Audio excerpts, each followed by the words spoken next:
What's up, y'all? This is Alex from the Rim Review.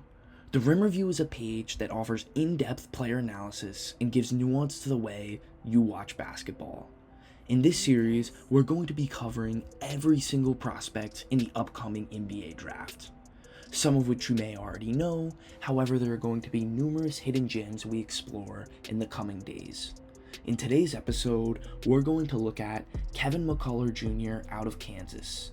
The 6'5 senior forward had a 5-year collegiate career and has made a lot of impact plays. When looking at Mccullar's offensive game, there are a few strengths that stand out.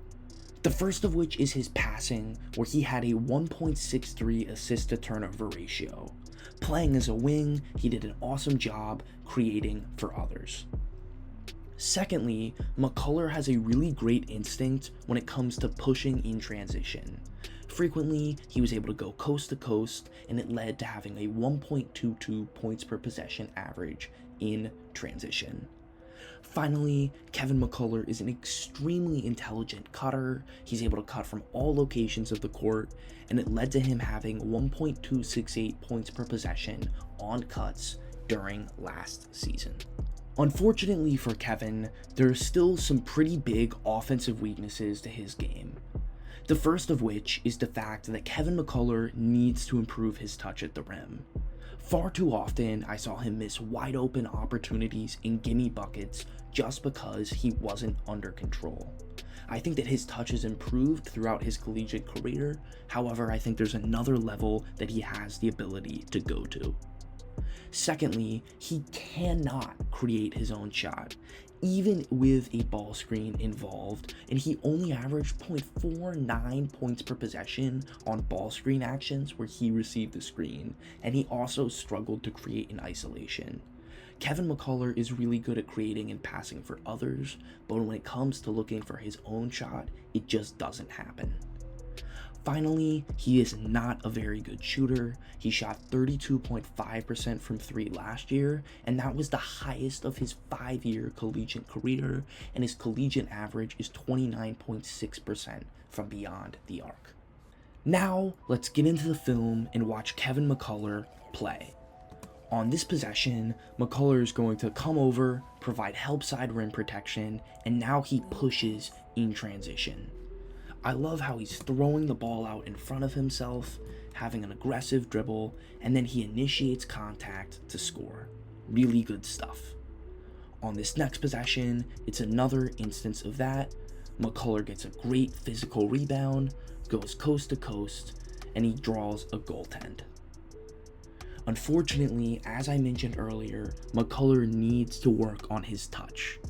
Right here, Mccullar's going, but he picks the ball up too early as he picks it up here.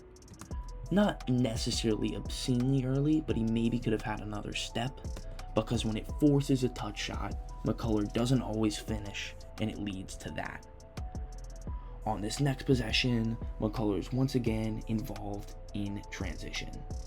He's pushing the ball, cuts the court, but tries to have this awkward floater that is just not in his game, and it doesn't go in. When looking at Kevin Mccullar off the ball, he can be very smart in transition.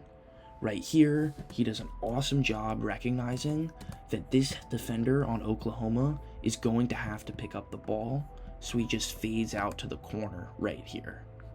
He then gets a wide open shot, which he knocks down. On this possession, Kevin Mccullar is going to be kind of in a trail spot, but kind of just running in transition as the ball is pitched back to him and he knocks it down. Now let's look at his passing in transition, which is really fun.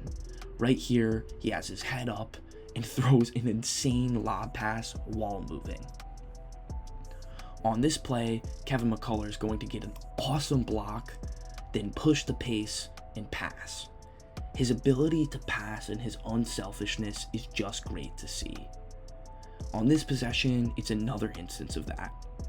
Mccullar's pushing the ball and then makes a really sick dump-off pass to Johnny Furphy. Right here, it's another instance of Mccullar getting the ball in transition, pushing, and looking for others. He hits his teammate in the corner, and it's just cash money. Now let's watch him be a good passer not in transition. Right here, Mccullar sizing up his man, but look at this vision to hit a cutting Johnny Furphy right here. This is guard vision from someone who's going to play as a forward. On this play, Mccullar is going to showcase his abilities to throw awesome lob passes, and that was exciting. I love seeing Kevin Mccullar have this ability in his game, and it's going to lead to highlights in the pros. Now let's watch Kevin Mccullar come off of off-ball actions. Very frequently at Kansas, they would run plays such as this, where Mccullar would come off the screen and then pass to the screener in the post. It's these types of post-entry plays that are very successful. Right here, he makes a great pass to Hunter Dickinson, and it's an easy layup. Right here against Yale, they're going to run the exact same play. However, Mccullar is going to initially look off the defenders. As he sees this guy is leaning forward to Hunter Dickinson, he makes a sick skip pass for an easy 3. Now let's watch Kevin Mccullar cut and see him more as an intelligent player. Right here, he sets up his man as he initially lifts, and then he goes backdoor and has a nice 2-foot finish. On this play, Kevin Mccullar is going to cut from the corner. He relocates to the corner here, and as this screen occurs, Mccullar slowly goes under his man for an easy finish. It's these type of plays that are really exciting. Right here, Mccullar's once again engaged and has a nice cut for a reverse finish. Unfortunately, as I mentioned earlier, he still needs to work on his touch. Right here, Kevin Mccullar is going to cut, however, he's just a bit out of control and it leads to a miss. On this possession, it's another instance where Kevin Mccullar could work on improving his touch. Mccullar does a great job cutting backdoor, but he picks it up a little too early. He sets up his man here, which is awesome. However, I would like him to be better, and this shot off balance is not a winning one. Now let's look at Kevin Mccullar in a half-court situation. Right here, Mccullar is trying his best to space the floor. He's just running the offense, and then what I like seeing him doing is when the Marquette defender comes down to help, Mccullar's going to take a couple of steps this direction, get open, and knock down a 3. On this possession, it's actually going to be an off-screen 3. Mccullar is initially moving to this side, and then when this action occurs, Mccullar's going to come off this flare screen and knock down a 3. On this next possession, it's another instance of Kevin Mccullar in a catch and shoot situation. Right here, Mccullar's going to get the ball out of the post and knocks down a 3. However, all good things must come to an end, and far too often, he misses shots such as this one. He's going to drift, which I love seeing, and I love that movement off the ball, and then he catches it in the corner, but he just can't make it fall. On this next possession, it's another instance where Mccullar could be better. He's going to look, and I love seeing him move to the corner. That's really great instincts. However, the shot just doesn't fall. Now let's look at Kevin Mccullar in the pick and roll. On this possession, Mccullar is going to set a screen and then absorb contact to score. He wasn't used as a screener a ton, however in NBA offenses, I think that's what they will do.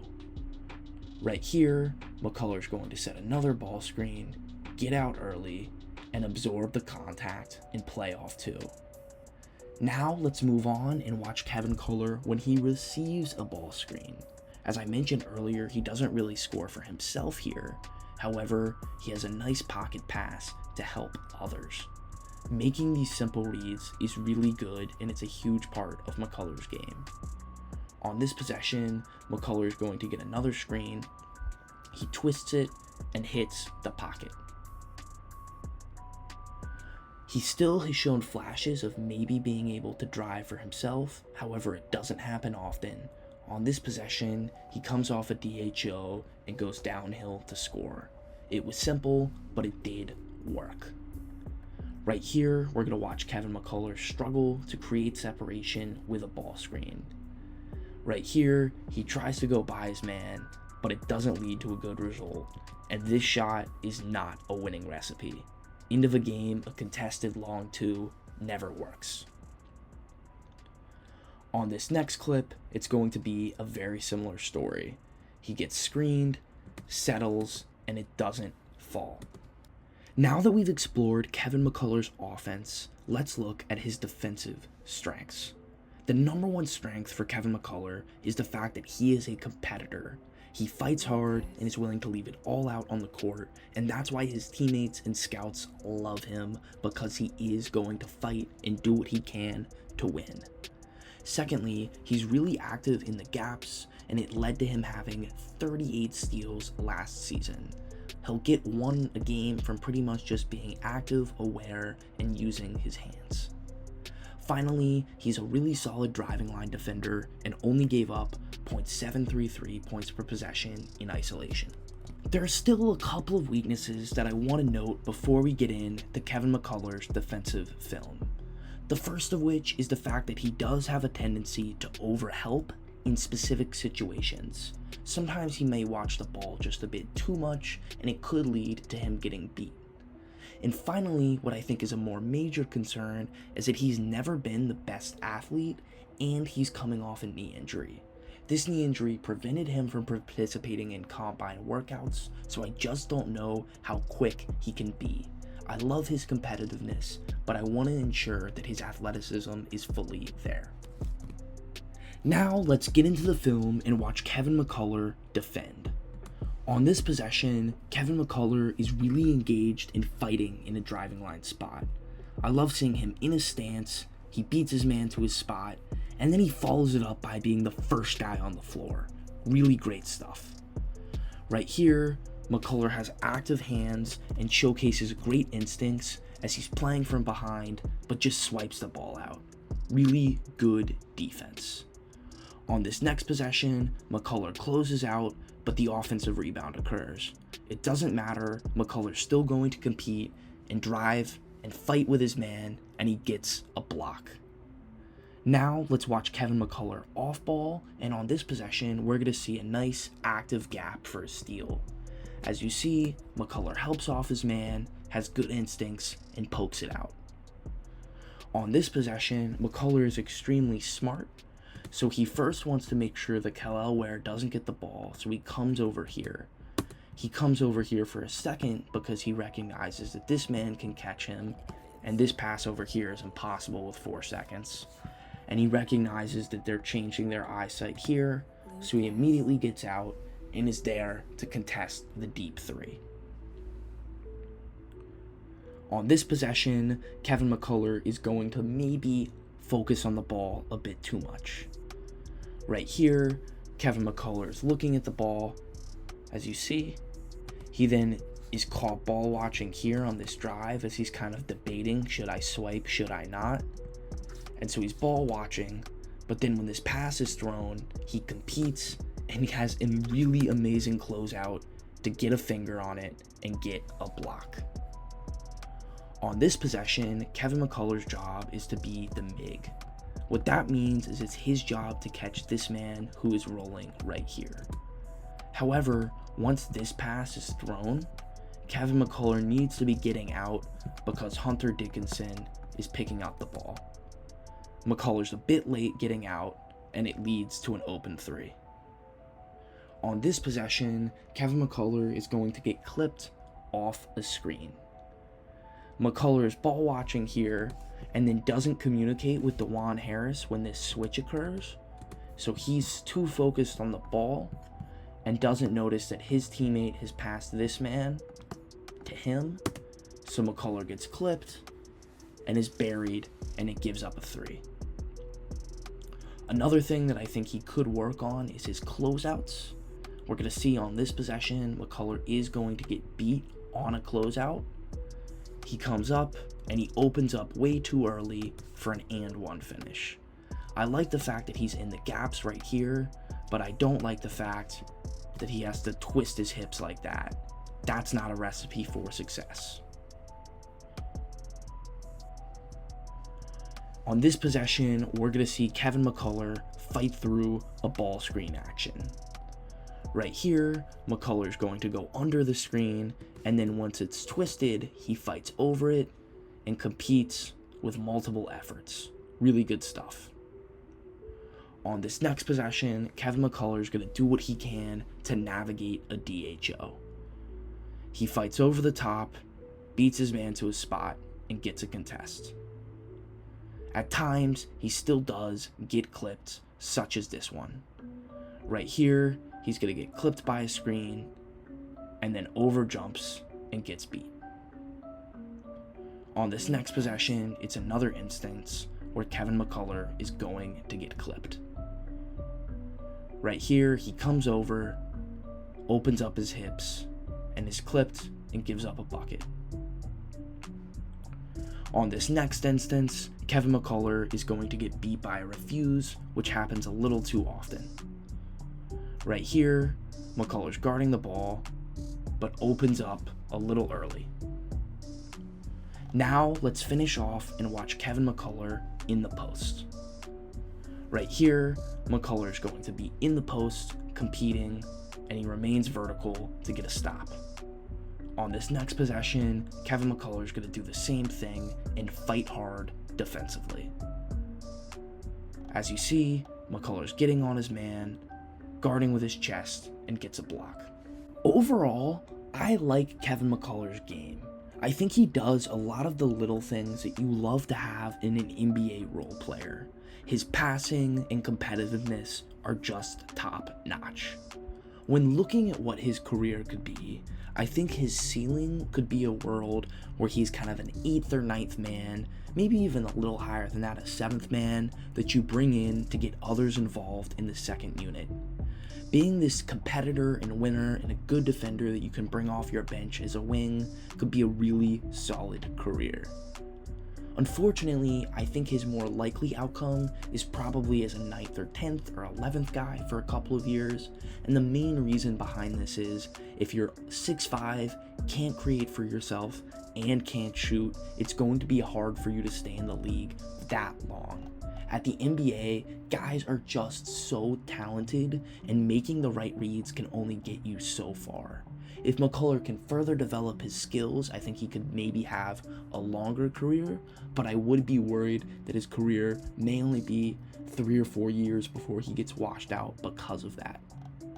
Finally, I would say his floor could be a world where he's washed out after a year, and this could be if he goes to a situation that doesn't necessarily appreciate his style of play, and if it doesn't gel well, it's very easy for these late second round guys to wash out and flame out before even the first season ends. As far as where I would draft him, I think a lot of when you draft Kevin Mccullar comes to what your organization needs. If you're a competing team, you want to get somebody that can come in and help day one, maybe you take a pick with Kevin McCullar in the late 40s. However, I think for a lot of teams in the second round, they're kind of taking more on the upside, and Kevin McCullar's upside is just being a solid to decent role player, and because of that, I think he'll probably be drafted in the late second, anywhere from 50 to 58. However, I'd be pretty surprised if he was undrafted. Overall, that's my take, and thanks for watching another episode of The Rim Review.